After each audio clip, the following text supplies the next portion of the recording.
guys, so it's been about 5 months since I filmed my last authors I am reading completely video, so I decided to give you guys an update on which authors I am reading completely. To start with, I have Evil and Moi. Now, I first was introduced to Evil and Moi with Brideshead Revisited. I read this quite a few years ago and I absolutely love this story. It's divided into 2 parts and it's told through retrospection.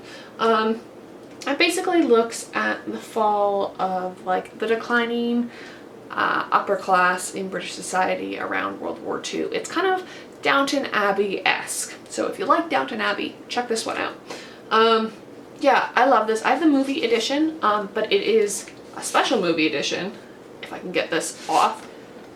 It's the Everyman Library, so it's beautiful underneath. I just keep the dust jacket on to keep it tidy.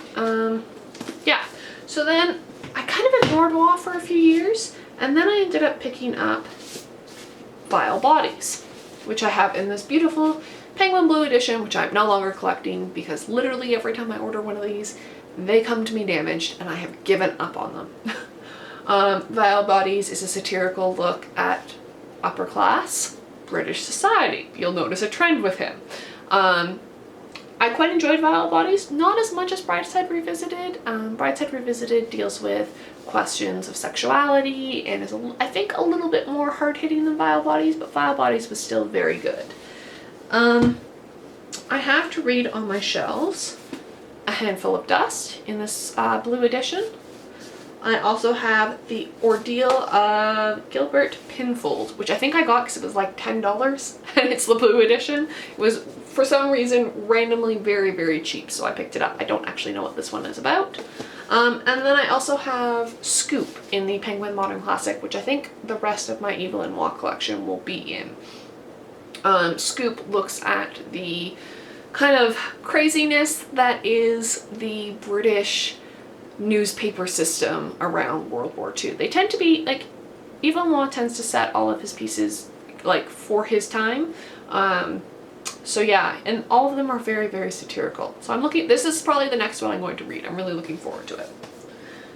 So next is an author who's a bit of a beast. So I'm gonna bring these up. And that is Leo Tolstoy. This is my edition of War and Peace, which I read quite a few years ago. It's divided up into 3 volumes, which make it quite portable, and it comes in a lovely box set. So I would recommend this one just for the portability. I loved War and Peace. It's such a sweeping, epic tale, and like, there's something in it for everyone. If you like war stories, read this. If you like romance, read this. If you like social commentary, read this. Basically, it's something for everyone. I also really like how Tolstoy gives us insight into the Russian state of mind prior to the revolution. I find that period really, really fascinating, leading up to the revolution, and like it deals with the Napoleonic Wars and Napoleon's invasion of Russia. So yeah, quite interesting. I have also read The Death of Ivan Ilyich by Leo Tolstoy, which is this novella in the Melville Publishing House Art of the Novella series. This one I didn't enjoy quite as much. It looks at a man who's dying and nobody actually cares. And he's quite, it's a little bit navel-gazing for me, but it is interesting. And then the last one that I've read by him is Anna Karenina. So I will say I prefer War and Peace to Anna Karenina, but I did really enjoy Anna Karenina. I think I read it around Christmas time last year, and it's a little depressing to read around Christmas time, is basically all I'll say about it, but I did really enjoy it. I don't have anything else by him on my shelves, but I do have quite a few on my wish list that I'm looking forward to reading. I feel like I've got a really good grasp on Tolstoy though, because I have read War and Peace and I have read Anna Karenina, which are like the 2 pillars of Tolstoy, so I'm looking forward to delving into some of his more obscure literature. Next up is another author that I feel like everybody will have some experience with, and that is Mary Shelley. And the first book I read by her was Frankenstein. I have this lovely Penguin cloth bound edition. For some reason, I own 3 copies of Frankenstein.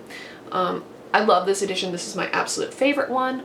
I think that this is one of the best cloth-bound editions out there. That and Anna Karenina are just fantastic. But I also have the Penguin Horror one because I wanted the whole series. And then I also have an Oxford World Classics edition because I needed it for a class. I have studied this. I have written papers on this. I love this book. I think it is fantastic. It's just, you can interpret it in so many different ways, and just fantastic. Next up by her is Mathilda, which is a novella also from the Art of the Novella series.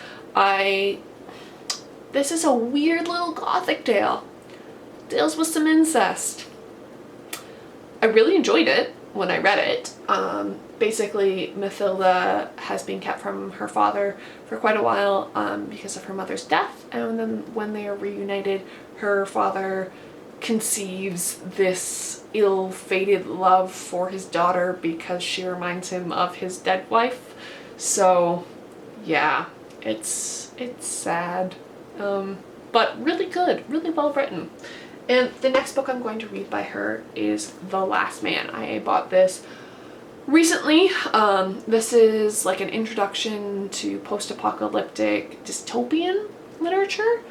She was one of the first writers in the genre, if not the first, so I'm really looking forward to this. But this is quite thick. I did try and start this at one point, but the language is very heavy on the romantic period side. Like, it's not...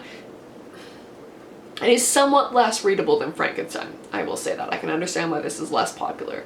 I need to be in the right frame of mind to read this, so I think I'm going to save this for like a cold winter night.